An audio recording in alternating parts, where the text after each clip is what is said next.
नमस्कार दोस्तों, कैसे हैं आप। स्वागत है आपका आपके YouTube चैनल सुपर टिच में। दोस्तों, आपके YouTube चैनल सुपर टिच के माध्यम से वैकेंसी से संबंधित सारी जानकारी समय समय तक आप तक पहुंचाई जाती है। ऐसे ही आज एक नई वैकेंसी के बारे में हम विस्तृत चर्चा करने वाले हैं। वैकेंसी है आपका सिविल न्यायाधीश और न्यायिक मजिस्ट्रेट की।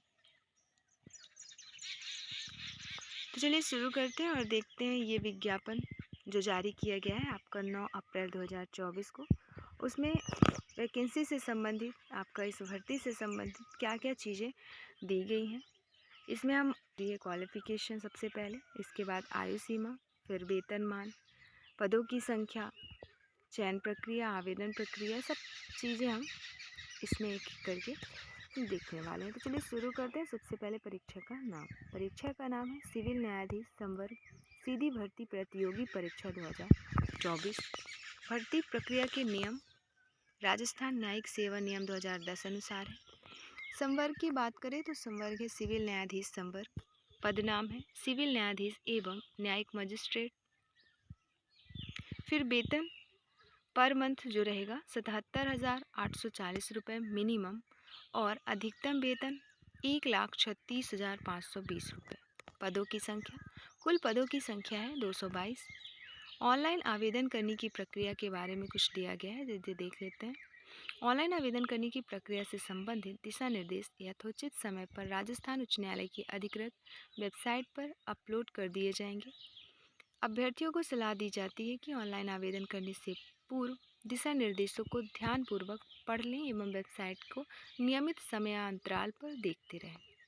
ऑनलाइन आवेदन भरने से पहले आवेदक से अपेक्षा की जाती है कि वह न्यायिक सेवा नियम 2010 विस्तृत विज्ञापन, ऑनलाइन आवेदन करने एवं परीक्षा शुल्क जमा करने संबंध में जारी दिशा निर्देशों का सावधानीपूर्वक अध्ययन कर ले, जो कि राजस्थान उच्च न्यायालय की अधिकृत वेबसाइट www.hcraj.nic.in पर उपलब्ध है। आवेदक ऑनलाइन एप्लीकेशन में समस्त वांछित एवं सुसंगत सूचनाएं अवश्य अंकित करें, क्योंकि कोई सूचना गलत या अपूर्ण भरने पर आवेदक का आवेदन रद्द कर उसे परीक्षा में प्रवेश नहीं दिया जाएगा और या किसी भी स्तर पर उसकी अभ्यर्थता रद्द कर दी जाएगी, जिसकी जिम्मेदारी स्वयं आवेदक की होगी। आवेदन की प्रारंभिक तिथि और अंतिम तिथि देख लेते हैं। तो आवेदन की प्रारंभिक तिथि है आपका 9 अप्रैल 2024, अर्थात आवेदन स्टार्ट है, आवेदन आप कर सकते हैं। और अंतिम तिथि है 8 मई 2024, बुधवार को सायं 5 बजे तक।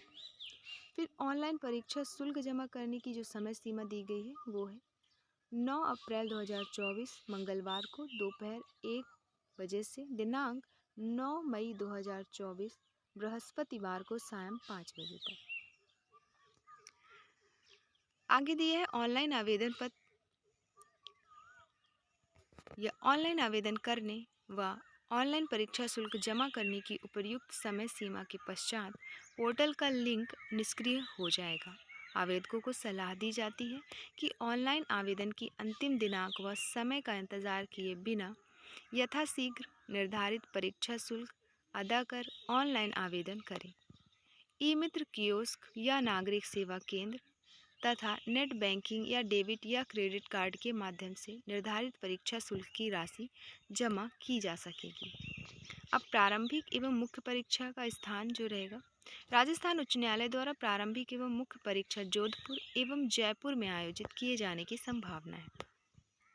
2 जगह दिया गया है जहाँ पे ये परीक्षाएं आयोजित की जा सकती है, जोधपुर और जयपुर।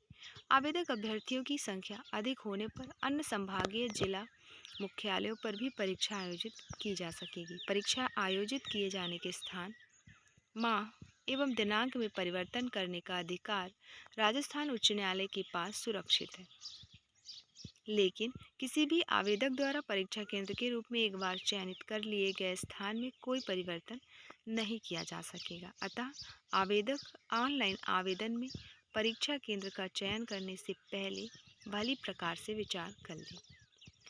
प्रारंभिक परीक्षा की संभावित तिथि देखें तो प्रारंभिक परीक्षा की संभावित तिथि है 16 जून 2024 रविवार।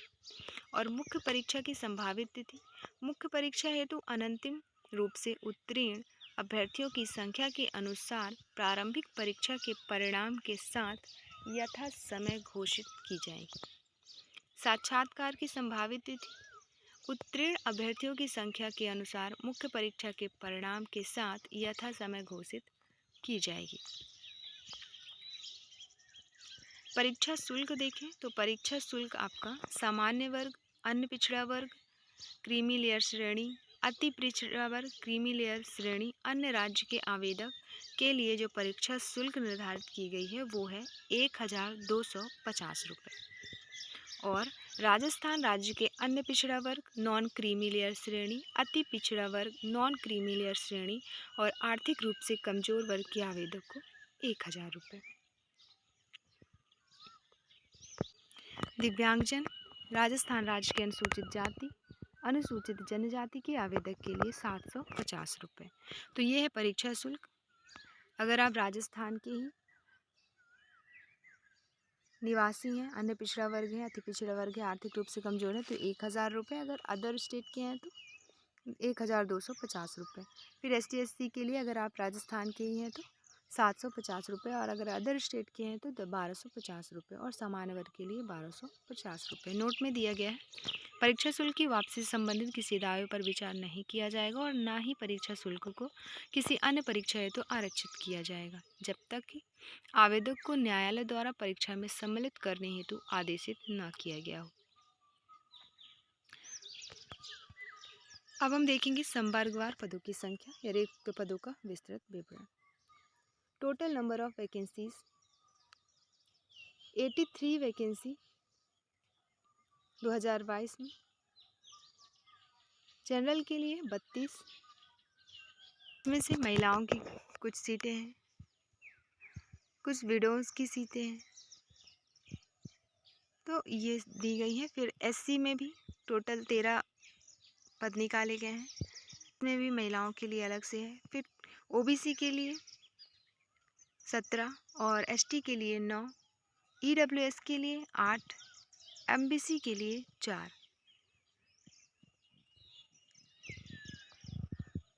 इसके अलावा 2023 के लिए 57 टोटल पद हैं।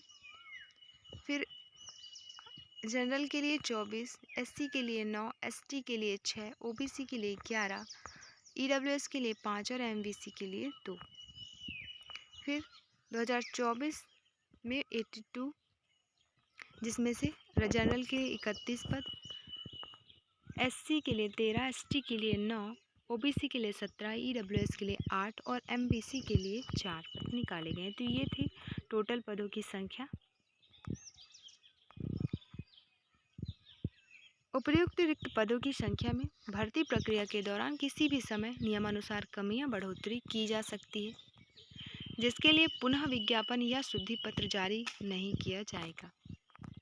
विभिन्न वर्गों के आरक्षण के संदर्भ में जानकारी दी गई है कि महिलाओं जो अगर विधवा एवं विच्छिन्न विवाह महिला सहित हेतु आरक्षित पदों का आरक्षण प्रवर्गवार रिक्त पदों के विरुद्ध क्षैतिज रूप से होगा।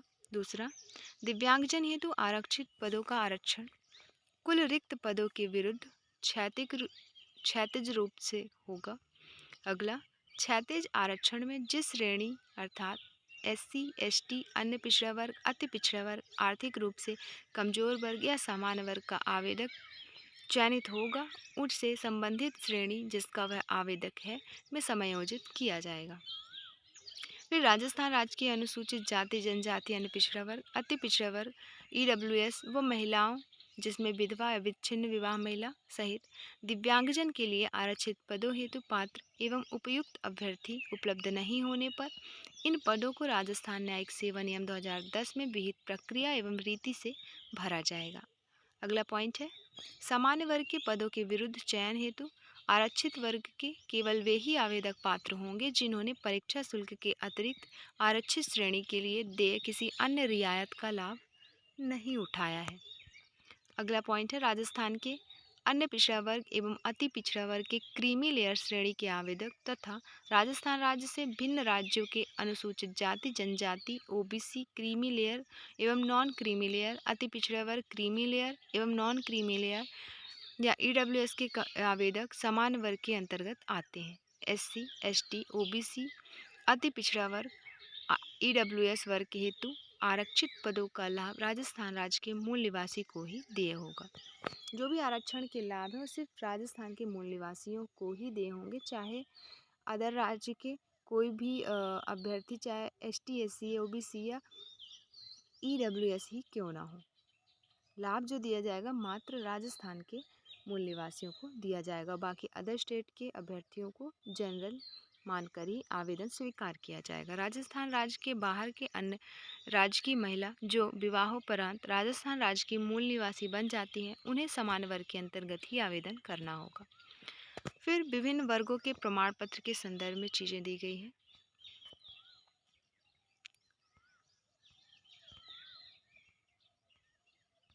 इसके बाद न्यूनतम शैक्षणिक योग्यता देख लेते हैं।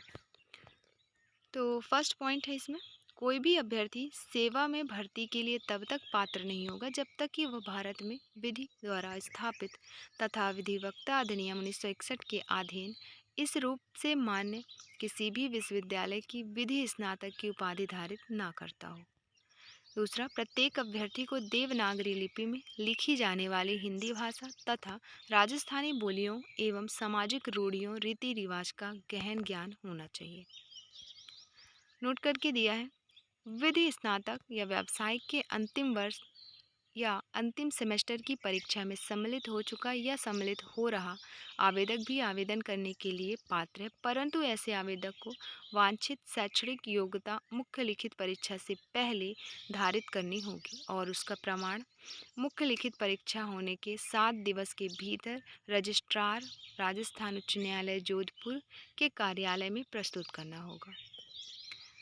फिर शारीरिक उपयुक्तता की बात करें, किसी भी व्यक्ति या किसी व्यक्ति को सेवा के सदस्य के रूप में नियुक्त नहीं किया जाएगा जब तक कि वह अच्छे मानसिक एवं शारीरिक स्वास्थ्य से युक्त ना हो तथा ऐसे किसी दोष से मुक्त ना हो जिससे सेवा के सदस्य के रूप में उसके कर्तव्यों का दक्षतापूर्वक पालन करने में बाधा आने की संभावना हो। भर्ती प्राधिकारी द्वारा अनुशंसित किसी भी आवेदक को सेवा में नियुक्ति नहीं दी जाएगी जब तक कि वह सरकार द्वारा अधिसूचित चिकित्सा प्राधिकारी द्वारा उपयुक्त न पाया गया हो। फिर राष्ट्रीयता, आपका सेवा में नियुक्ति के लिए अभ्यर्थी भारत का नागरिक होना ही चाहिए। आयु सीमा की बात करें तो आयु सीमा जो है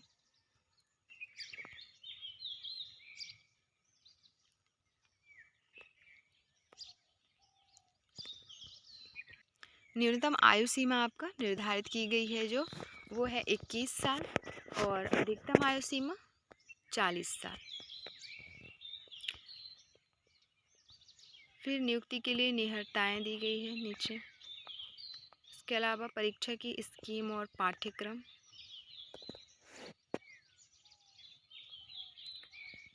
परीक्षा की स्कीम में जैसे आपका क्वालिफाइंग नंबर दिया गया है, परसेंटेज कितने परसेंटेज अगर आप पाते हैं तो क्वालिफाई कहलाएंगे, कितने में नहीं। संवर्गवार क्वालिफाई नंबर अलग अलग है। फिर जो आपका प्रारंभिक परीक्षा होगा वो ऑब्जेक्टिव टाइप होगा, इसी तरह मेंस जो होगा मुख्य परीक्षा आपका वो सब्जेक्टिव टाइप होगा, फिर इंटरव्यू होगा। ये रहेगी आपकी चयन की प्रक्रिया।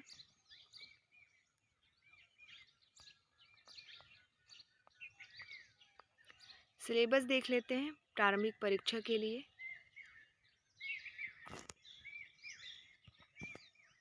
सबसे पहले लॉ जो रहेगा पेपर 1 और पेपर 2 अर्थात प्री और मेन दोनों में रहेगा। फिर हिंदी प्रोफिशिएंसी से शब्द रचना में संधि एवं संधि विच्छेद, समास, उपसर्ग, प्रत्यय, फिर शब्द प्रकार से तत्सम, अर्ध तत्सम, तद्भव, देशज, विदेशी, फिर संज्ञा, सर्वनाम, विशेषण, क्रिया, अव्यय, क्रिया विशेषण, संबंध सूचक, विस्मय बोधक, निपात, फिर शब्द ज्ञान से पर्यायवाची विलोम, शब्द युग्मों का अर्थभेद, वाक्यांश के लिए सार्थक शब्द, समश्रुत भिन्नार्थक शब्द, समानार्थी शब्दों का विवेक, उपयुक्त शब्द चयन, संबंधवाची शब्दावली, फिर शब्द शुद्धि, फिर व्याकरणिक कोटियाँ जैसे परसर्ग, लिंग, वचन, पुरुष, काल, वृत्ति, पक्ष, वाच्य, वाक्य रचना, वाक्य शुद्धि, विराम चिन्हों का प्रयोग, मुहावरे, लोकोक्तियाँ, फिर पारिभाषिक शब्दावली, प्रशासनिक, विधिक, विशेषता। फिर इंग्लिश में देखें तो इंग्लिश में क्या क्या टॉपिक हैं आपके, तो विषय है इंग्लिश, टॉपिक है आपके tense, articles, determiners, phrase, verb and idioms, active and passive voice, coordination and sub coordination, फिर direct and indirect speech, modals, antonym, synonyms. तो ये था आपका प्रारंभिक परीक्षा अर्थात प्री के सिलेबस, हिंदी, इंग्लिश और लॉ। और मुख्य परीक्षा में जो सब्जेक्ट रहेंगे वो आपका यही लॉ, फिर लैंग्वेज के लॉ में यहाँ पे पेपर 1 पेपर 2 होगा 100 नंबर का 3 घंटे का। इसके बाद हिंदी के 50 प्रश्न रहेंगे 2 घंटे के और इंग्लिश के 50 प्रश्न 2 घंटे के। टॉपिक की बात करें तो लॉ पेपर 1 में जो टॉपिक रहेंगे वो रहेगा कोड ऑफ सिविल प्रोसीजर 1908, फिर द कॉन्स्टिट्यूशन ऑफ इंडिया, फिर इंडियन कॉन्ट्रैक्ट एक्ट 1872, फिर the Indian evidence act 1872, the limitation act 1963, फिर द स्पेसिफिक रिलीफ एक्ट 1963, फिर the transfer of property act 1882, फिर interpretation of state, the Rajasthan rent control act 2001, फिर order या judgment writing. तो ये है लॉ पेपर 1 के लिए। मेंस के एग्ज़ाम का जो पहला सब्जेक्ट रहेगा पेपर 1 लॉ पेपर 1, फिर लॉ पेपर 2 में जो टॉपिक है वो है the code of criminal procedure 1973, the Indian evidence act 1872, the Indian penal code 1860, फिर the juvenile justice care and protection of children act 2015, फिर the negotiable instrument act 1881, the provision of offenders act 1958, फिर protection of women from domestic violence act 2005, फिर the indecent representation of women prohibition act 1986, फिर the protection of children from sexual offence act 2012, फिर the sexual harassment of women and work place prevention prohibition and redressal act 2013, फिर framing of charge या judgment writing.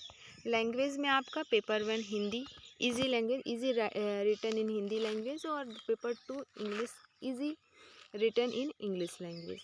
फिर interview रहेगा आपका जिसके topic दिए गए हैं इंटरव्यू में। इसके अलावा लिस्ट ऑफ कैंडिडेट्स, फिर आवेदन संबंधित महत्वपूर्ण निर्देश नीचे दिए गए हैं जिसे आप आवेदन करने से पहले एक बार ज़रूर रीड कर लीजिएगा। पीडीएफ आपको इसी वीडियो के डिस्क्रिप्शन बॉक्स में टेलीग्राम चैनल की लिंक दी गई है, वहाँ से आपको उपलब्ध हो जाएगा। ज्वाइन कर लीजिएगा और पीडीएफ डाउनलोड कर लीजिएगा।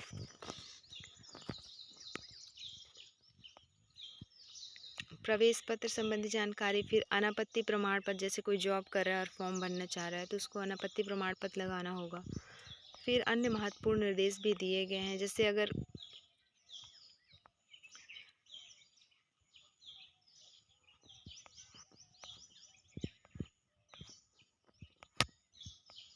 श्रुत लेखक की सुविधा है तो फिर अनियमित या अनुचित साधनों द्वारा नियोजन, सारी चीज़ें अगर आप आवेदन कर रहे हैं तो ये सब चीज़ें देख लेंगे। वेबसाइट के थ्रू भी आप पीडीएफ डाउनलोड कर सकते हैं। आपका ऑफिशियल वेबसाइट है www.hcraj.nic.in, जहाँ से आप पीडीएफ डाउनलोड कर सकते हैं। और जो भी अभ्यर्थी योग्यता रखते हैं, आवेदन करना चाहते हैं, आवेदन आप कर सकते हैं। 8 मई 2024 तक आवेदन स्टार्ट है। और ऐसे ही नई वैकेंसी से संबंधित सारी जानकारी के लिए देखते रहें हमारा यूट्यूब चैनल सुपर टिप्स। इस चैनल के माध्यम से वैकेंसी से रिलेटेड इन्फॉर्मेशन और प्रवेश परीक्षा से संबंधित भी जानकारी समय समय पर आप तक पहुंचाई जाती है। वीडियो अच्छी लगी हो तो लाइक शेयर सब्सक्राइब जरूर करें। वीडियो देखने के लिए आपका बहुत बहुत शुक्रिया।